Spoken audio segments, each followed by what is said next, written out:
مولا سے مراد ساتھی ہوتا ہے.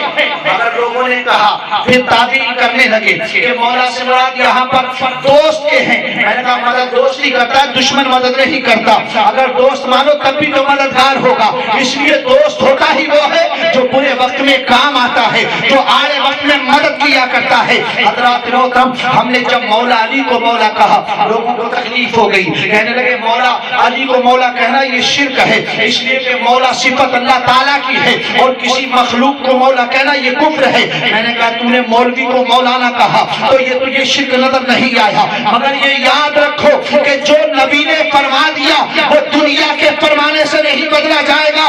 نبی نے فرمایا میں جس کا مولا ہوں میرا علی بھی اس کا مولا ہے. سنیو, خوش ہو جاؤ کہ ہمارا خدا بھی مولا ہے, ہمارے مصطفیٰ بھی مولا ہے, ہمارا علی بھی مولا ہے. نعرے تکبیر, نعرے رسالت, نعرے حیدری, نعرے حیدری, یا علی مشکل کشا. رات محترم, اس لیے علی کو مولا علی مشکل کو شاہ پکارا کرو, اور آپ پکاریں گے تو قسم اللہ کی علی مدد بھی فوراً فرماتے ہیں. جن کی زبان پر ہوتا ہے یا علی مدد, آپ دیکھنا کبھی بھاری بوجھ اٹھانا آپ کو ہو تو آپ اگر اس بوجھ کو اٹھا نہیں پا رہے ہیں, ایک جھٹکے کے ساتھ میرے علی کا نام پکار کر دیکھنا, وہ بوجھ اٹھ کر آپ کے سر تک آئے گا. یہ ایک بار کا نہیں بلکہ ہزاروں بار کا تجربہ اپنا خود ہے. اس لیے جب آدمی عشق اور محبت کے ساتھ مولا کائنات کو پکارتا ہے, میرے علی فوراً کے فوراً اپنے غلاموں کی مدد فرمانے تشریف لے آتے ہیں. جب ان کے گلا بھر دیتے ہیں شاہانے زمانہ کی جھولی, محتاج کو جب یہ عالم ہے مختار کا عالم کیا ہے. یاد رہنے اسلام درود پاک پڑھے, اللہم صلی علی سیدنا و شفیعنا حبیبنا مولانا محمد وآلہ وسلم, صلاۃ و سلام علیک یا رسول اللہ صلی اللہ تعالی علیہ وسلم. اہل بیت اطہار کا مقام کیا ہے, اہل بیت اطہار کا مرتبہ کیا ہے, یاؤ ذرا صحابہ سے معلوم کرو. حضرات محترم, حضرت حسنین کریمین جن کی ہم آج مجلس سجا کر بیٹھے ہیں, بچپنے کا دور ہے, یعنی پھر بھی اتنے بچے نہیں ہیں, آپ ہوشیار ہیں. حضرت عمر کا دور خلافت ہے, حضرت عمر رضی اللہ تعالیٰ حسنین کریمین کا اتنا احترام اور ادب کیا کرتے تھے کہ آپ کو کبھی نام لے کر نہیں بلکہ آپ فرماتے شہزادے. عزیزان گرامی, ایک دن حضرت امام حسن راستے میں ملتے ہیں حضرت عمر کو, اور حضرت عمر کو انہیں جانتے ہیں وقت کے بادشاہ امیر المومنین ہیں. آپ نے ارشاد فرمایا شہزادے کبھی کبھی تشریف لایا کیجیے, آپ آتے نہیں ہیں. حضرت امام حسن نے فرمایا کہ ٹھیک ہے امیر المومنین میں آؤں گا. حضرت محترم, حضرت امیر المومنین کے دربار میں حضرت امام حسن ایک دن پہنچ گئے. جیسے ہی ان کے دروازے پر دیکھا کہ حضرت عمر کے بیٹے حضرت عبداللہ ابن عمر دروازے پر کھڑے ہیں, اور اندر حضرت عمر حضرت امیر معاویہ سے کچھ ریاست و سیاست کے تعلق سے باتیں کر رہے ہیں. حضرت عبداللہ ابن عمر سے دیکھا, فرمایا اندر کون ہے, کہا امیر معاویہ سے کچھ باتیں ہو رہی ہیں. حضرت امام حسن لوٹ کر واپس چلے آئے, اور واپس آنے کے بعد اپنے کام میں مشغول ہو گئے. پھر چند دن کے بعد حضرت عمر کو حضرت امام حسن ملتے ہیں. آپ نے پھر کہا شہزادے آپ تشریف نہیں لائے. حضرت امام حسن نے ارشاد فرمایا امیر المومنین میں آیا تھا جس دن آپ حضرت امیر معاویہ سے بات کر رہے تھے, میں اندر گیا دروازے پر دیکھا کہ آپ کے صاحبزادے حضرت عبداللہ ابن عمر کھڑے تھے. میں نے جب ان کو کھڑے دیکھا تو میری غیرت نے گوارا نہیں کیا کہ میں اندر جاؤں, میں لوٹ کر واپس چلا آیا. حضرت عمر کا ادب دیکھو, یہ آپ کے ایمان کو جلا بخشے گا. روایت میں آتا ہے حضرت عمر نے اپنے سر سے امامہ اتارا, اتار کر نیچے رکھا اور اپنے سر کے بالوں کو پکڑ کر ارشاد فرمایا تھا اے شہزادے عبداللہ ابن عمر کا وہ مقام نہیں ہے جو آپ کا مقام ہے. آپ نے اپنے بالوں کو پکڑا اور کہا قسم ہے اللہ وحدہ لا شریک کی کہ اللہ نے یہ بال بھی ہمیں آپ کے صدقے میں عطا فرمائے ہیں. آپ کا تو یہ مقام ہے, آپ کے لیے کبھی روک نہیں ہے. آپ کا جب جی چاہے آپ بغیر کسی اجازت کے میرے دربار میں آ سکتے.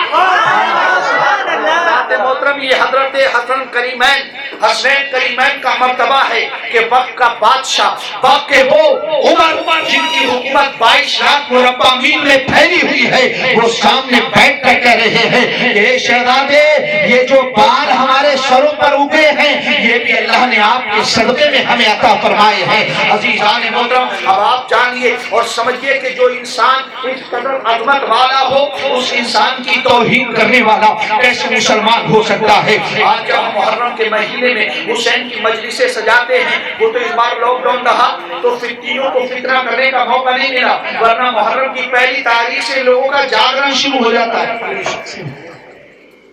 ہم اس کو جلسہ تو کہیں گے نہیں، جاگرن ہی کہہ سکتے ہیں۔ کیوں؟ اس لیے کہ جس جلسے میں فاطمہ کے شہزادوں کی عظمت کا بیان نہ ہو وہ جلسہ نہیں ہوگا، وہ صرف اور صرف دھندا ہو سکتا ہے، وہ صرف اور صرف جاگرن ہو سکتا ہے۔ مگر اس سال لاک ڈاؤن تھا، اس لیے کسی محلے میں کہیں پر ان کو جاگرن کرنے کا موقع نہیں ملا، مگر اس کے بعد بھی جب کہیں پر کھچڑا بنتا ہے تو بولتے ہیں کہ ارے وہ حرام ہے، ہم محرم میں نہیں کھاتے، ہم عشری میں نہیں کھاتے، اور اسی کے بعد میں محرم نکلے تو پھر کھا لیں۔ لیکن آپ بتاؤں میں آپ کو کہ چاہے جتنا بڑا حرام وہ کہتا ہو، لیکن آپ کھچڑا بنا کر رکھیے اور پھر آپ اتنی لمبی داڑھی والے کو بلائیے جس نے ہمیشہ اس کے خلاف فتوے دیے ہوں، اس کے بعد آپ کہنا کھچڑا بنا ہے، آئیے ذرا کھا لیجیے، قسم اللہ کی سب سے آگے آ کر بیٹھے گا، اور بیٹھنے کے بعد پھر کہے گا ذرا لاؤ بوٹی، لاؤ اور کھلایا جائے۔ عزیزان محترم، اس کے بعد پھر وہ حرام اور حلال بھول جاتا ہے۔ میں آپ کو اپنے سامنے کی بات بتاتا ہوں، حسینی محلے کے پاس میں یعنی غالب نگر چوراہے پہ جہاں پر میں رہتا ہوں، غالب نگر کے کرائے پر ایک دن میرا گزر ہو رہا ہے، یہ تقریباً 3-4 سال پہلے کی بات میں آپ کو بتا رہا ہوں۔ ایک جماعتی ہے جس نے داڑھی کے ساتھ بھی وہ کھلواڑ کیا کہ کم سے کم 4 بار داڑھی کو بڑھایا اور 4 بار منڈا دیا۔ حضرات محترم، جماعت میں جانے لگا، لوگ اس کے پاس کھڑے تھے، تبلیغ کرنے لگا، میرا جاہل اب تک چھٹائی کرتا مٹھا گھماتا تھا۔ حضرات محترم، اس کے بعد چند لوگوں کو کھڑا کر کے وہ تبلیغ کر رہا تھا، کہنے لگا کہ محرم کا کھچڑا بالکل حرام ہے، اس لیے کہ وہ غیر اللہ کے نام کا اس کو کھانا ہی نہیں چاہیے۔ حضرات محترم، میں سنتا ہوا نکل گیا، اس لیے وہاں پر مجھے کچھ کہنا بھی نہیں تھا، میں نکل کے واپس چلا گیا، اور جانے کے بعد میں اپنے کام سے فارغ ہو کر کے آیا۔ اتفاق دیکھیے، جب اللہ کسی کو ذلیل کرنا چاہتا ہے تو پھر اس کی عزت کو کوئی بچا نہیں پاتا۔ شاید دوسرا یا تیسرا دن تھا، میرے بہت عزیز تھے جن کو کیسر بیگ کہتے ہیں، ان کے یہاں پر کھچڑی کی دعوت ہو گئی۔ انہوں نے کہا حضرت فاتحہ کے لیے تشریف لے چلیں۔ حضرات محترم، جیسے ہی وہاں پہنچا تو دیکھا مجھ سے پہلے وہ وہاں موجود ہے، جو 1 یا 2 دن پہلے حرام کا فتویٰ دے رہا تھا وہ وہاں موجود ہے۔ انہوں نے کہا کچرا نکالا جائے فاتحہ کے لیے، میں نے کہا نہیں، جتنی دیر بنی ہے میں سب کے اوپر یوں ہی پڑھ دوں گا۔ میں نے ساری دیگوں پہ فاتحہ پڑھ ڈالی۔ اب وہ زمین ہٹے اور زمین کے اندر سما جاؤں، وہ بھاگ بھی نہیں سکتا تھا، اس لیے اندر بیٹھا ہوا تھا۔ فاتحہ ہو گئی، اس کے بعد کھچڑا نکلا، اب کھانے لگا تو میں نے اشارہ کرا میں ان کو ذرا بوٹیاں تھوڑی زیادہ دے دینا۔ حضرات محترم، وہ کھاتا تو رہا، جب اس نے کھا لیا تو میں نے اس سے کہا، میں نے کہا تمہیں پانی چلو بھر پانی نہیں بلکہ پیشاب میں ڈوب کر مر جانا چاہیے۔ جس چیز کو ہم حرام کہتے ہیں، کتا ہمارے نزدیک حرام ہے، ہم کبھی اس کے قریب نہیں جائیں گے۔ ہمارے نزدیک خنزیر حرام ہے، ہم اس کے قریب نہیں جائیں گے، اس لیے وہ حرام ہے۔ میں نے کل تمہیں یا پرسوں اس کو اسی طرح حرام کہا تھا، اور آج تو کھانے کے لیے یہاں بیٹھ گیا۔ اب یہ بتا کہ تو نے حسین کا کھچڑا حلال سمجھ کر کھایا یا حرام سمجھ کر؟ اگر حلال سمجھ کر کھایا ہے تو انہیں کیوں حرام بتایا تھا، اور حرام سمجھ کر کھایا ہے تو پھر اور سور کیوں نہیں کھا لیتا، کتا کیوں نہیں کھا لیتا؟